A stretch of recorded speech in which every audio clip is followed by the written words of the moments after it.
하나님 말씀은 마태복음 28장 1절에서 10절까지 말씀을 제가 봉독해 드리겠습니다.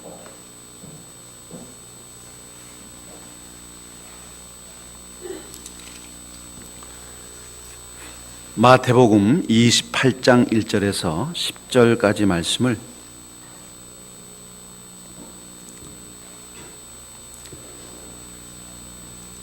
다 차신 줄 알고 말씀을 봉독하겠습니다. 안식일이 다 지나고 안식 후 첫날이 되려는 새벽에 막달라 마리아와 다른 마리아가 무덤을 보려고 갔더니 큰 지진이 나며 주의 천사가 하늘로부터 내려와 돌을 굴러내고 그 위에 앉았는데 그 형상이 번개 같고 그 옷은 눈같이 익은을 지키던 자들이 그를 무서워하여 떨며 죽은 사람과 같이 되었더라.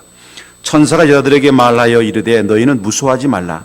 십자가에 못 박히신 예수를 너희가 찾는 줄을 내가 아노라. 그가 여기 계시지 않고 그가 말씀하시던 대로 살아나셨느니라. 와서 그가 누우셨던 것을 보라. 또 빨리 가서 그의 제자들에게 이르되 그가 죽은 자 가운데서 살아나셨고 너희보다 먼저 갈릴리로 가시나니 거기서 너희가 배우리라 하라. 보라 내가 너희에게 일렀느니라 하거늘 그 여자들이 무서움과 큰 기쁨으로 빨리 무덤을 떠나 제자들에게 알리려고 다름질할새 예수께서 그들을 만나 이르시되 평안하냐 하시거늘 여자들이 나아가 그 발을 붙잡고 경배하니 이에 예수께서 이르시되 무서워하지 말라. 가서 내 형제들에게 갈릴리로 가라 하라. 거기에서 나를 보리라 하시니라. 아멘. 기복주의자에게는 부활신앙이 없습니다. 자유주의자에게도 부활신앙은 없습니다. 회의하는 사람에게도 부활신앙은 없습니다. 왜 기복주의 신앙이 부활이 없는가? 왜 부활신앙이 없는가? 아주 간단하고 명쾌합니다. 기복주의자는 현실에서 더 많은 재산과 더 많은 부와 더 많은 명예와 더 많은 축복을 누리려고 하는 사람들입니다. 왜 현실에 집착해서 더 많은 돈과 더 많은 재물과 더 많은 물질들을 소유하려고 할까?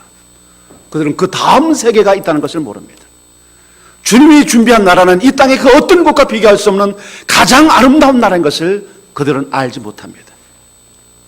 이 땅이 그들의 최종적인 삶의 터전이라고 생각하기 때문에 그들은 기복주의자가 되고 날마다 복을 달라고 하나님 앞에 구하기만 합니다. 부활신앙, 주님을 다시 만날 수 있다는 그 확신이 없기 때문에 이 땅에서 더 나은, 더 복된, 더 자신만을 위한 삶에 집착하게 됩니다. 자유주의자도 부활신앙이 없습니다. 그래서 성경에 나타난 모든 기적들을 자신의 이성과 지성으로 해석하려고 합니다. 예수님께서 십자가에서 돌아가셨다는 사실, 그리고 무덤에서 부활하셨다는 사실을 그들은 믿지 못합니다. 그래서 그들은 그들 논리로 이것을 설명합니다. 왜 예수님께서 무덤에 시신을 갖지 못했을까? 기절했었다. 예수님 십자가에서 너무 피를 흘려서 기절했다가 3일 동안 푹 쉬고 일어났더니 깨가지고 내가 여기 왜 있지? 하고 나갔다는 거예요. 또 어떤 사람이 이렇게 말합니다. 도적설이라고 그러죠. 이 대제사장들이 만든 유포한 거죠. 예수님 제자가 몰래 훔쳐갔다. 또 다른 이유를 댑니다. 뭔 소리야? 왜 예수님께서 무덤이 없었을까? 예수님의 무덤에 제자들이 너무 흥분해가지고 막 쫓아갔는데 엉뚱하게 다른 번지수가 바뀌는 걸 모르고 다른 무덤에 갔더니 예수님 시신이 안 보이니까 예수님이 살아났다고 거짓말을 했대. 기절설, 타멸설, 도적설 이렇게 주장합니다. 예수님이 부활했다고? 누가 봤대? 그건 그렇게 된 게 아니고 착각설. 너무 사모하다 보니까 그냥 다른 사람을 착각했어. 체면, 예수가 체면을 걸어가지고 사람이 다 쏘가 넘어간 거예요. 초혼설, 아니야. 혼을 하늘에서 불러가지고 무당들처럼 하늘에서 혼을 불러가지고 예수가 부활했다고 보여준 거예요. 자유주의자들은 이런 논리로 예수님의 죽으심과 부활하심을 거절합니다. 그래서 우리가 말하는 부활은 그들은 이렇게 말합니다. 부활이란 영혼과 육체가 살아나는 것이 아니라 깨달음, 무지에 대한 깨달음, 억압에 대한 깨달음, 압박에 대한 깨달음. 그래서 우리는 권력에 투쟁해야 되고 우리를 압제하는 재벌에 반항해야 되고, 그리고 이 정부 체제를 전복해야 되는 것, 이게 진정한 부흥이고, 이게 진정한 부활이고, 이게 진정한 해방이다. 이렇게 인본주의적인 사고를 주입시킵니다. 회의주의자도 부활신앙이 없습니다. 예수님이 부활하셨다는 사실, 나를 위해서 부활했다는 사실, 그분이 나를 부활시키기 위해서 자신이 첫 열매가 됐다는 사실을 인정하지 못하기 때문에 그런 인생에서 계속 갈팡질팡하는 삶을 삽니다. 늘 자신의 삶에 대해서, 그리고 미래에 대해서 회의하고 의문을 던지고 확신 없는 발걸음을 날마다 걷습니다. 날마다 불안해하고, 날마다 인생에 대해서 고통스러워하고, 날마다 자신의 삶을 저주하고 자신을 학대합니다. 결국 자기 인생을 위한 하나님의 계획은 없는 것처럼 하나님이 자기의 삶을 돌보고 있다는 사실을 믿지 못합니다. 주님께서, 나를 위해서 십자가에 돌아가신 그 주님께서 나를 위해서 나를 지키시고 나를 인도하시고 나를 붙잡으시고 있다는 사실을 모릅니다. 끊임없이 회의하고 스스로 고통하고 자학합니다. 왜? 부활신앙이 없기 때문에 그렇습니다. 여러분, 예수 그리스도의 부활은 우리 예수 믿는 사람들에게는 최고의 핵심 가치고 최고의 근본 본질이고 생명 그 자체입니다.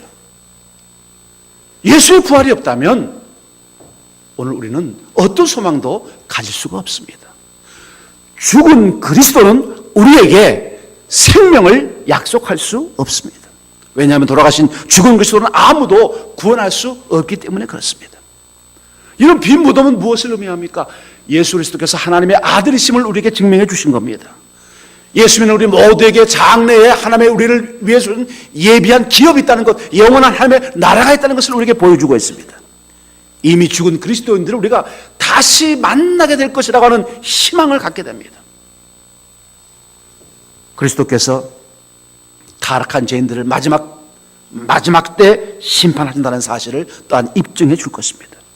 그래서 초대교회의 설교의 핵심은 두 가지입니다. 너희가 죽였던 예수가 부활하셨다라고 하는 하나와, 예수 그리스도는 하나님의 아들이시며 그리스도시다, 예수가 그리스도이심을 너희가 믿어야 한다는 것을 말합니다. 예수님의 부활, 그리고 그 부활로 증명된 예수가 그리스도이심을 드러내는 이것이야말로 오늘 부활주일에 가장 중요한 우리의 고백이고 확신입니다. 여러분, 오늘 함께 마태복음 28장 1절부터 10절까지 말씀 보면서 제가 부활주일에 주시는 주님의 세 가지 선물에 대해서 말씀을 드리려고 합니다. 오늘 주님께서 이 부활주일에 우리에게 무엇을 줬는가? 그 첫 번째 이야기입니다. 여러분, 우리 1절부터 7절까지 말씀을 교독하도록 하겠습니다. 여러분, 선물이기 때문에 안 읽으면 선물 못 받습니다. 자, 1절부터 7절까지 교독을 하겠습니다. 안식일이 다 지나고 안식 후 첫날이 되는 새벽에 막달라 마리아와 다른 마리아가 무덤을 버리고 갔더니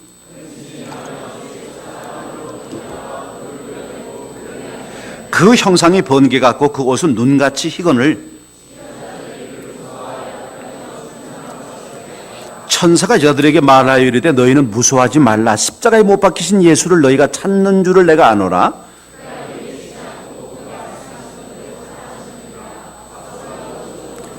같이 봅니다.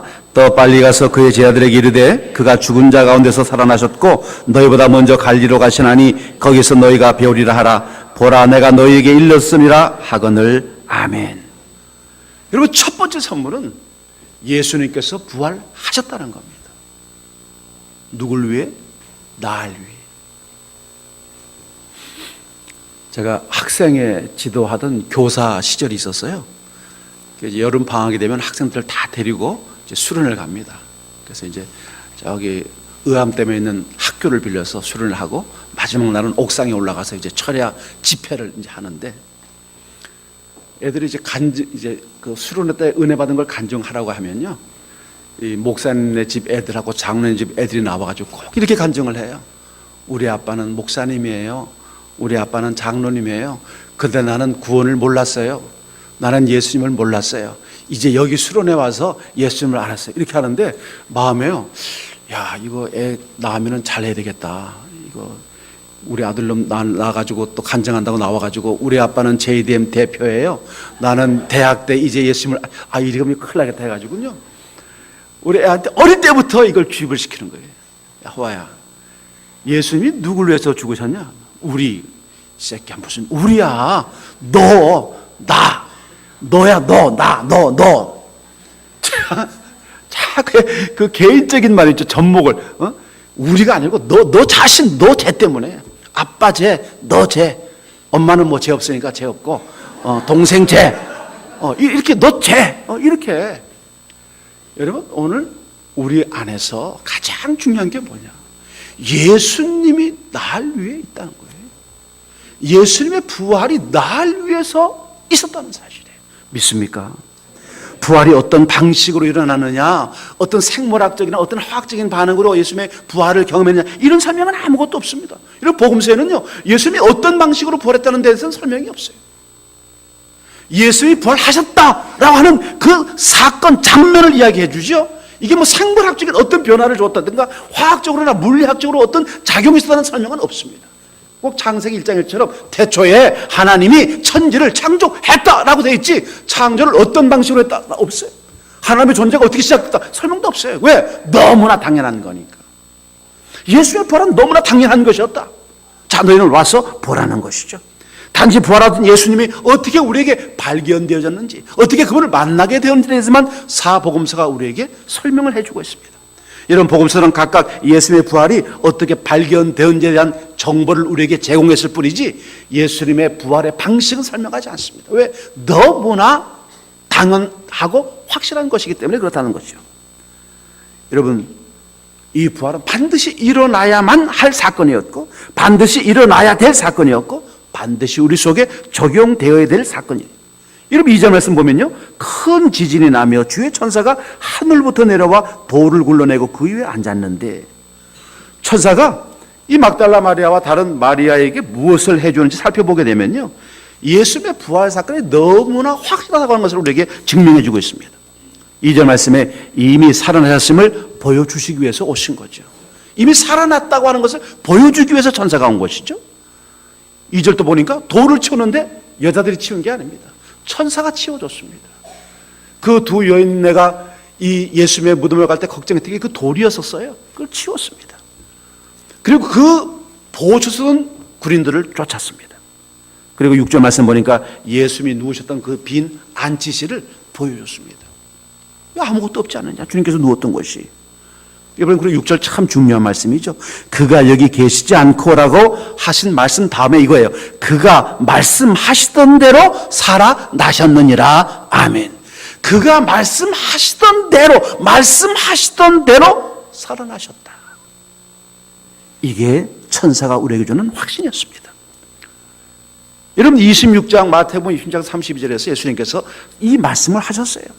천사는 계속해서 예수님이 이제 갈릴리에서 제 아들을 이제 만날 것이라고 하는 그 예언을 다시 한번 상기시켜 줍니다. 자, 너희 갈릴리에서 제 아들이 예수님을 만나게 될 것이다. 왜? 부활하셨으니까. 여러분, 실제로 방에도 있었어요. 예수님의 무덤을 가로막고 있던 이 제들로 근심하게 했던 이 돌은요, 2톤짜리 돌입니다.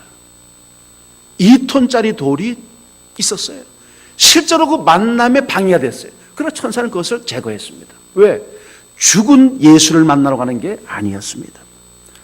잘 훈련된 로마의 보초들이 지키고 있었어요. 여러분, 이건 지키다 안 지키다는 차원의 문제가 아닙니다. 죄수나 이 지켜야 될 것들을 잃어버리게 되면 사형입니다. 여러분, 기억나시죠? 사도행전에서 사도 바울을 태워가던 배가 파산했을 때 백부장이 스스로 자기 그 죄수를 다 죽이려고 합니다. 왜? 죄수를 놓치면 자기가 죽습니다. 빌립보 감옥에서도 간수가 자기 목을 찌르려고 합니다. 왜? 바울과 실라와 제자들이 다 도망가 버리면요, 자기가 책임을 지게 됩니다. 여러분, 자기가 책임져야 되는 문제도 불구하고 이 로마의 보초들은 다 도망가 버리고 말았습니다. 왜? 너무나 놀라운 부활 사건을 봤기 때문에 그렇습니다. 여러분, 이 방향은 또 뭡니까? 실제로 부활이 됐을 때, 여러분 같이 한번 말씀 볼까요? 11절부터 15절까지 말씀을 우리 같이 교독을 하겠습니다. 11절부터 15절입니다. 여자들이 갈 때 경비병 중 몇이 성에 들어가 모든 된 일을 대제사장들에게 알리니, 이르되 너희는 말하기를 그의 제자들이 밤에 와서 우리가 잘 때 그를 도둑질하여 갔다 하라.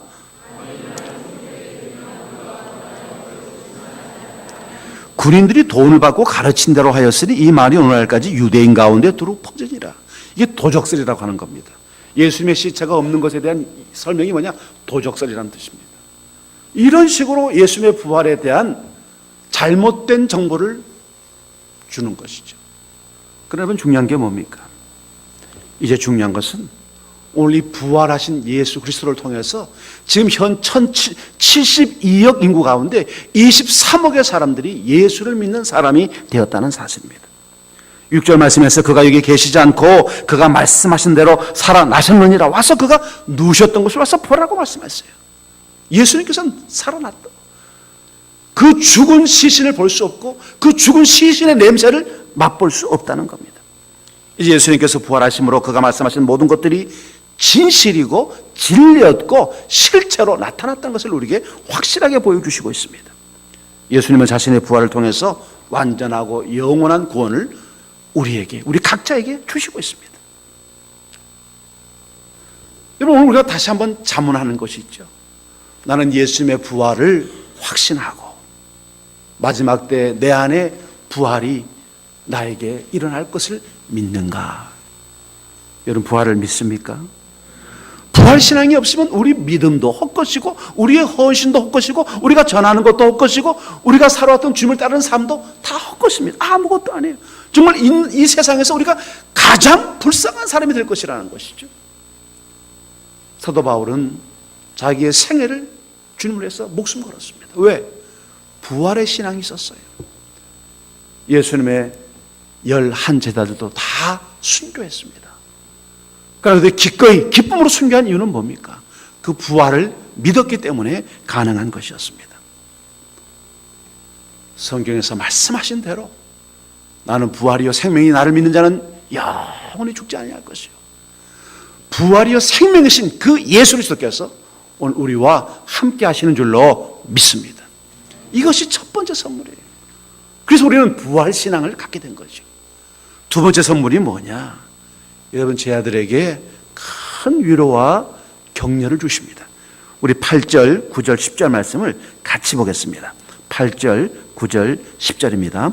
그 여자들이 무서움과 큰 기쁨으로 빨리 무덤을 떠나 제 아들에게 알리려고 다름질할세 예수께서 그들을 만나 이르시되 평안하냐 하시거늘 여자들이 나아가 그 발을 붙잡고 경배하니 이에 예수께서 이르시되 무서워하지 말라 가서 내 형제들에게 갈릴리로 가라 하라 거기서 나를 보리라 하시느니라. 아멘. 여러분, 여기 사실 8절 말씀에 그 여자들이라고 해서 여기는 두 여자, 막달라 마리아와 마리아인데 이 마리아는 누구냐면 야고보의 어머니 마리아입니다. 근데 실제로는 여기 이제 마태는 2명만 설명을 했는데요. 사실은 이제 4명입니다. 그래서 여기 마가는 살로메를 포함을 시켰고요.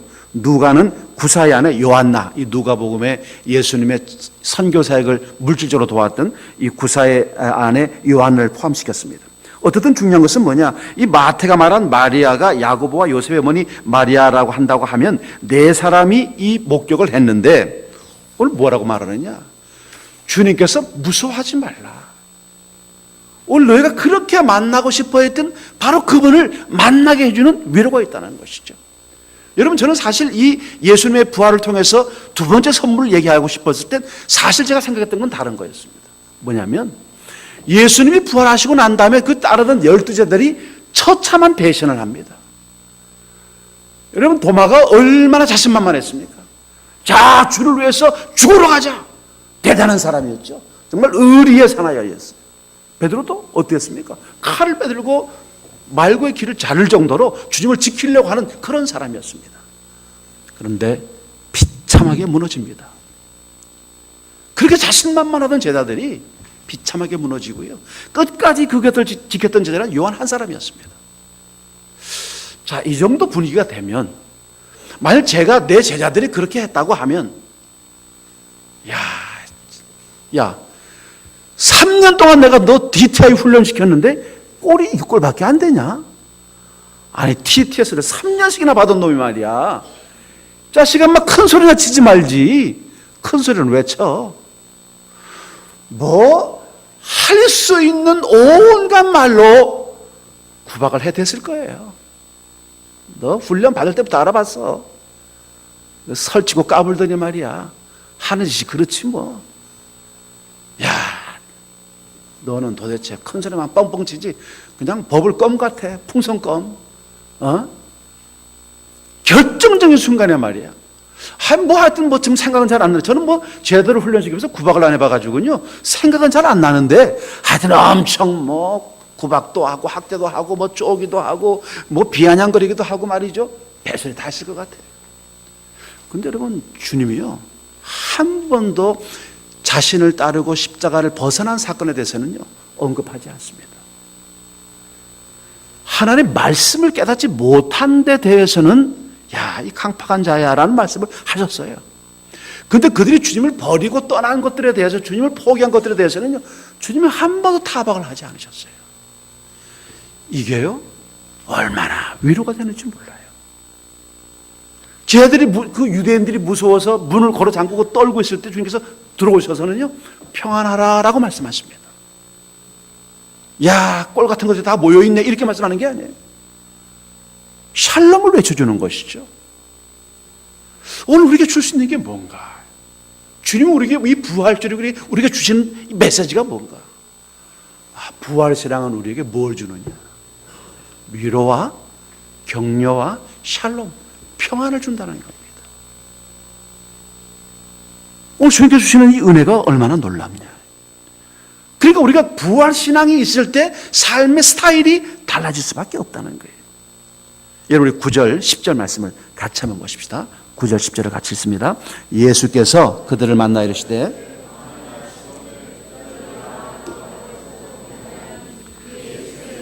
무서워하지 말라. 가서 내 형제들에게 갈리로 가라 하라. 거기서 나를 보리라 하시느니라.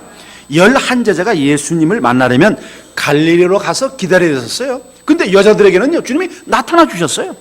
여자들은 그를 갈릴리로 갈 필요가 없을 정도로 주님께서 거기서 보여주신 거예요. 여러분, 이거 같아요. 순종하는 그 길에 주님을 만나게 된다.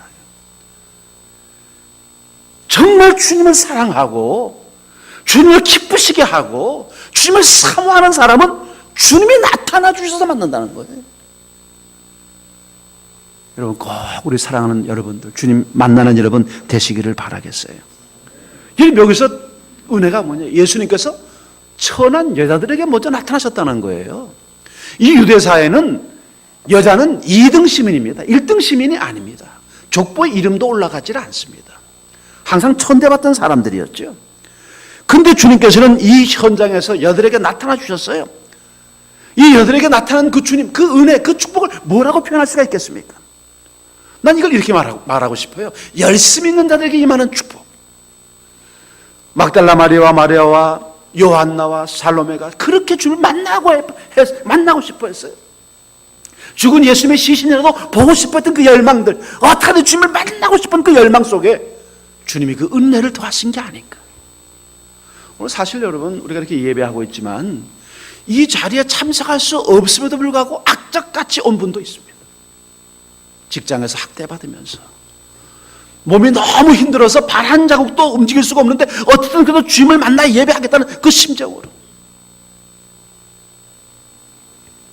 힘들고 어려운 상태, 도저히 주님 앞으로 걸어나갈 수 없는 상태, 자신의 주머니를 털어낼 수 없는 가난, 자신의 열정을 드러낼 수 없는 연약함이 있음에도 불구하고 주님을 사랑하기 때문에 그 주님의 사랑에 대한 동기가 자기의 온몸을 움직여줄 때 내가 움직이는 것이 아니라 주님께서 찾아와 주시는 거예요. 만나 주시는 거예요. 오늘 이것이 바로 난 이렇게 말해요. 열심 있는 사람에게 주님이 찾아와 주신다. 그 열성 있는 그 믿음의 주님께서 위로해 주시고 격려해 주시고 자신의 몸을 드러내 주신다는 거예요. 열정이 가득한 봉사자에게 주시는 축복이라고 말하고 싶습니다. 여러분, 사실 예수님이 여자들을 처음 만나 주었다는 것은요, 이 제자 공동체에서는 굉장히 화제거리였을 겁니다. 베드로와 여러 제자들이요, 아니 예수님께서 여자들을 먼저 만나 주었고 예수님께서 부활했다는 이 메시지를 여자를 통해서 듣게 된 그 제자들은요, 참 기가 막혔을 겁니다. 자기들이 그래도 3년 동안 예수님을 수제자라고 가장 측근이라고 주님의 가장 사랑받는 제자라고 생각했던 그 사람들이 여자들로부터 예수님의 부활 사건을 전해받았을 때 참 마음이 씁쓸했을지도 모르겠어요. 오늘 사랑하는 여러분, 열심 가운데, 헌신 가운데, 열정 가운데 부활하신 주님을 만나는 은혜가 있기를 바랍니다. 바라겠습니다. 두 번째는 이들이 주님을 경배할 수 있는 기회가 있었어요. 예수님의 발을 붙잡고 경배했습니다. 제가 이 본문 보면서 무슨 왜 발을 붙잡고 경배했지? 그랬더니 어떤 분이 책에다 그렇게 써놨더라고요. 발을 붙잡고 했다고 해서 마리아가 뭐라 그래요? 향유 말이 어렵네요. 향유를 깨서 어디다 발랐죠? 머리부터 발까지 다 발랐잖아요. 그래서 이 발을 잡고 경배했다는 말을 뭐 특별하게 뭘 해석하려고 하지 마라. 그냥 마구 잡았다. 설명하지 마라. 주석에 이렇게 나와 있더라고요. 여기 중요한 포인트는 발을 잡았냐 손을 잡았냐가 아니에요. 이 여인들이 얼마나 주님을 사랑했는지 몰라요. 어떻게든지 말이죠. 그분을 높여드리고 싶은. 자, 주님을 경배할 수 있었어요. 근데 더 중요한 건 뭐예요? 예수님께서요 말씀을 주십니다. 약속을 상기시켜 주는 거죠. 여러분, 이게 마태복음 26장 31절 32절 말씀이에요. 그때 예수께서 제자들에게 이르시되 오늘 밤에 너희가 다 나를 버리리라. 기록된 바 내가 목자를 치리니 양의 떼가 흩어지리라 하였느니라. 그러나 내가 살아난 후에 너희보다 먼저 갈릴리로 가리라. 이걸 지금 여자들 보고 가서 전해주려는 것이죠. 베드로와 제 아들은요 이리저리 휘청휘청 되다가 형편없는 꼴이 되고 말았어요. 이 결정적인 순간에 주님을 딱 붙잡고 한 길로 걸어가지 못했어요. 이리 시키고 저리 시키면서 꼬라지가 말이 아니게 된 거죠. 사실 우리도 그렇습니다. 그런 적이 많죠.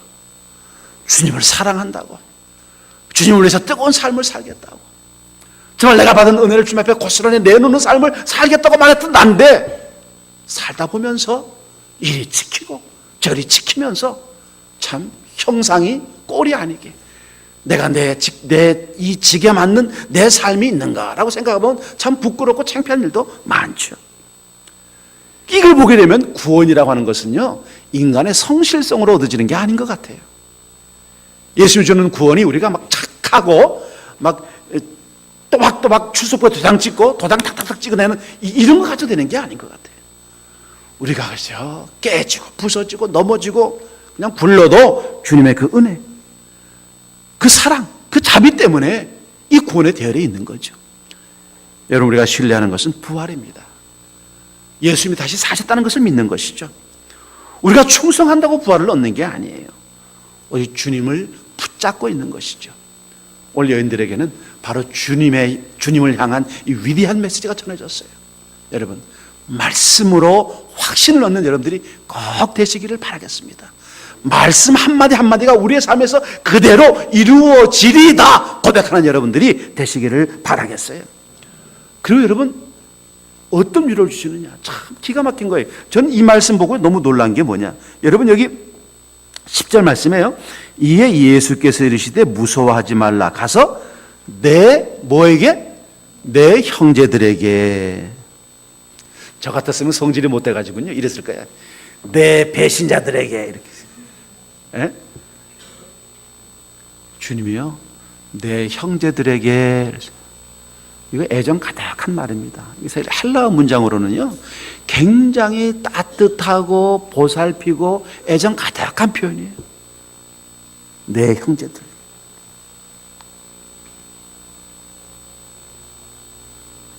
여러분, 마태복음 26장 56절 말씀에서 이 내 형제들이라고 예수님께서 말씀하시는 것에 대한 제자들의 태도가 보여지죠. 그러나 이렇게 된 것은 다 선지자들의 글을 이루려 함이니라 하시더라. 이에 제자들이 다 예수를 버리고 도망하니라. 예수를 버리고 도망했던 그 제자들에게 주님께서 하시는 말씀이 내 형제들에게. 이 표현이 패배하고 좌절하고 의기소침해 있는 제자들에게 들려졌을 거예요. 주님께서 우리를 형제라고 불러주셨다. 배반한 우리를, 배신한 우리를, 도망간 우리를, 그렇게 자신만만해 고백하고 손을 흔들던 바로 그 제자들에게 주님께서 치욕을 안겨준 것이 아니라 위로했다는 거예요.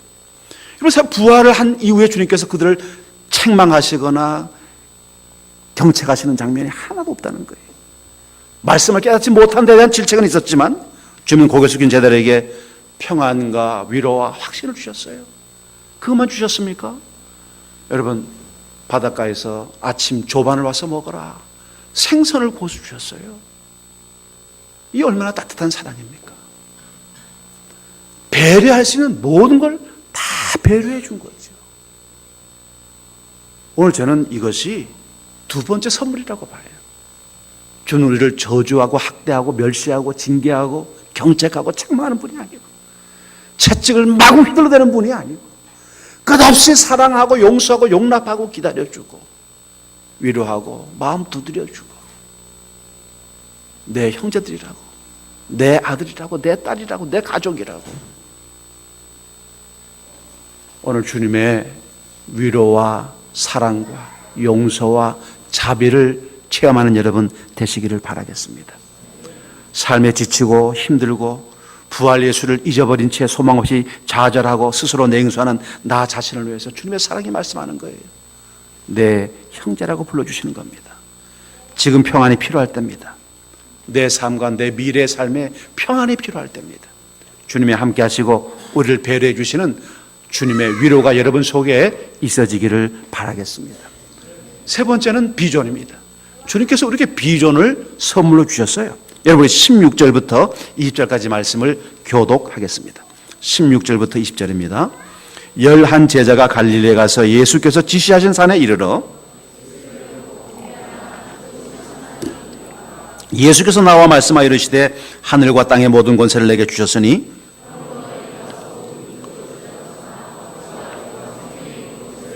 같이 봅니다. 내가 너에게 분반 모든 것을 가르쳐 지키게 하라. 볼지어다 내가 세상 끝날까지 너희와 항상 함께 있으리라 하시니라. 아멘. 예수님은 이제 더 이상 순례 전도자가 아니었습니다. 그저 이 지역 저 도시를 돌아다니면서 말씀을 전하는 전도자가 아니었어요. 이제는 하나님의 아들로 영원하신 주님으로 선 거예요. 그는 더 이상 나사렛 예수가 아닙니다. 우리 주의 주이며 만유의 주이십니다. 만왕의 왕이신 분이 되신 거예요. 예수님은 부활하셔서 자신이 그리스도이심을 우리에게 증명했습니다. 이제는 하늘과 땅의 모든 권세를 가지신 바로 하나님, 그분 자신이 된 겁니다. 부활하신 예수님께서 모든 권세를 가지고 계신 거예요. 이것을 누구에게 줬느냐? 우리에게 주신 거예요. 이 권세를 우리에게 위임해 주셨어요. 그리고 너는 땅끝까지 가서 복음을 전하라. 만민에게 복음을 전하라. 제자를 삼으라고 우리에게 말씀해 주시는 겁니다. 예수님은 이 권세에 기초해서 이제 더 많은 제자를 삼아서 모든 족속들에게 예수의 권세를 가지고 제자 삼는 운동을 일으키라고 말씀해 주시는 거예요. 위대한 명령. 이 대위임령이라고 명해지는 이 메시지는 오늘 누구에게? 바로 우리에게 주시는 명령이에요. 여러분, 저는 이 마태복음 28장 19절 말씀 속에서 내 인생을 걸었습니다. 내 꿈은 만인을 그리스도의 제자로 삼는 겁니다. 전 세계 15,000개 캠퍼스에 복음을 전해서 젊은이들 내고 예수 제자 삼는 이것이 내 최대의 꿈이고 내 목표고 내 비전입니다. 오늘 우리 한제도 바로 이 마태복음 28장 이 16절로 20절까지의 말씀을 비전으로 받은 공동체입니다. 그러므로 너희는 가서 모든 족속으로 제자를 삼아. 이것은 오늘 우리 모든 그리스도에게 주신 꿈이며 이상이며 비전이며 삶의 목적이고 목표입니다. 우리 한자가 존재해야 될 이유고 추구해야 될 목적이기도 합니다. 영국 스폴전 대학의 브루스 밀런이라는 교수가요, 교회 잃어버린 네 번째 표지라는 말을 했습니다. 교회 표지는 세 가지예요. 말씀의 선포, 성례의 집행, 그 다음에 권징의 시행, 세 가지입니다. 첫 번째는 진짜 교회 표시가 뭐냐, 표지가 뭐냐, 마크가 뭐냐. 하나님의 말씀이 강단에서 말씀이 말씀으로 전파될 때 이게 교회의 표시라는 거예요. 두 번째, 성례, 세례와 성찬이 정당하게 집행될 때 이것이 바로 참된 교회라는 거예요. 참된 교회의 세 번째 표지는 뭐냐, 교회를 순결하게 유지하기 위해서, 교회에 순결하게 유지하고 질서를 지키기 위해서, 순결 유지권을 행사하기 위해서 권징을 행사하는 거예요. 치리하는 것을 말합니다. 이 세 가지가 교회 표시라는 거예요. 근데 이 브루스 밀런 교수가 말한 겁니다. 네 번째 표시가 잃어버렸다는 거예요. 교회 네 번째 표시가 뭐냐? 선교라는 겁니다. 만인을 제자 삼는 것이 이 교회의 네 번째 표시라는 거예요. 네 번째 표시가 없는 교회는 교회가 참된 교회가 아니라는 겁니다. 그래서 그분이 이렇게 썼어요. 선교라고 하는 것은 땅끝까지 예수의 복음을 증거해야 될 책임을 가리키는 것이다. 교회는 선교다라고 하는 말은 결코 지나친 말이 아니다. 오히려 하나님의 뜻과 영광을 온전히 드러내는 데 있어서 선교는 근본적이고도 성경적인 요소이다. 그러므로 복음을 전파하지도 않고 교회 주위 사람들의 도덕적 영적 복지에 대한 어떤 책임도 지지 않고 어디에 있는 사람이든 가난하고 궁핍한 사람들에 대한 관심을 표명도 하지 않는 교회는 참된 교회의 모습을 상실한 교회이며 주님께 정면으로 대항하는 교회인 것이다. 주님께서 우리에게 준 세 번째 선물은 뭐냐? 바로 비전이라는 겁니다. 내가 어디서 무엇을 하고 살든지 이 삶의 목적, 궁극적 목적이 뭐냐? 예수 제자 삼는 것. 주님의 권세, 주님의 권능을 내가 가지고 예수 제자 삼는 것이야말로 내 인생의 궁극적 목적이고 우리 교회의 참된 표징이기도 하다는 거예요. 여러분, 제가요 다 선물 줬는데 한 사람만 안 줬어요. 그러니까 한 사람과 어떨까요? 참 기분 나쁠 겁니다. 우리가 다 선물 받은 거예요. 근데 왜 안 받아서 못마땅해 하지 않습니까? 목사님, 왜 나한테 이 비전이 없습니까? 주님께서 나한테 왜 이 비전을 안 주신 거예요? 선물 못 받았으면 열 받아야 되거든요. 열들을 안 받잖아요. 왜 그럴까요? 오늘 부활주일에 결한 선물보다 훨씬 더 중요한 선물이 뭐냐? 이 비전입니다. 내가 사업가가 되든 정치가 되든 공무원이 되든 어떤 일을 하든 간에 내가 그 직업을 통해서 위대한 선교 운동에 동참하고 제자 운동에 참여해야 되겠다는 결심입니다. 오늘 새해의 선물을 다시 한번 말씀드립니다. 예수님의 부활에 대한 확신, 부활신앙, 주님이 주시는 위로와 격려, 평안, 그리고 이 위대한 비전, 만인을 그리스도의 시대로 삼는 겁니다. 이번 부활주일에 다시 한번 부활하신 주님이 여러분 앞으로 걸어나가는 믿음의 체험들이 있으시기를 바라겠습니다. 부활하신 주님을 통해서 여러분의 영혼 깊은 곳으로부터 찬양과 감사가 우러나고 주님을 향하여 환호할 수 있는 여러분들이 꼭 되시기를 바라겠습니다. 부활신앙의 확실한 소유자들이 되시기를 바랍니다. 또 이 시간 주님께서 두 번째 선물을 가지고 여러분의 영혼의 문을 두드립니다. 나를 맞이하라고. 주님께서 여러분의 영혼의 문을 두드리실 때 기꺼이 받아들이셔서 주님이 주시는 위로, 격려, 기쁨, 내 안에 낭망하고 의기소침하고 좌절하고 실패하는 모든 어두운 그늘로부터 벗어나서 부활하신 예수님의 빛이 여러분의 심령을 비추어서 내 강팍한 마음의 벽을 뚫고 들어오시면서 샬롬을 외치는 주님, 평화와 자유와 기쁨과 위로를 얻는 그런 부활주일 두 번째 선물 꼭 되시기를 바랍니다. 그리고 이 세 번째 선물, 만인을 그리스도의 제로 삼는 이 비전을 향해서 맹렬하게 열정을 다해 나가는 저와 여러분들이 되기를 바라겠습니다. 만인을 그리스도의 제로 삼는 비전을 가지고 이 비전을 부활을 체험하고 확신한 사람을 갖추는 축복이고 오늘 이것을 누릴 수 있는 이 귀한 은혜를 마음껏 향유하면서 오늘 우리됨이 이 제자 운동에 참여함으로 우리의 실체, 우리가 주님을 얼마나 사랑하는지를 증명해낼 수 있는 우리 한제 공동체가 되기를 주님의 이름으로 바라겠습니다. 부활해주는 세 가지 선물, 다시 한번 여러분들만의 선물이 되시길 바라면서 주님의 은혜가 가득하시기를 바라겠습니다.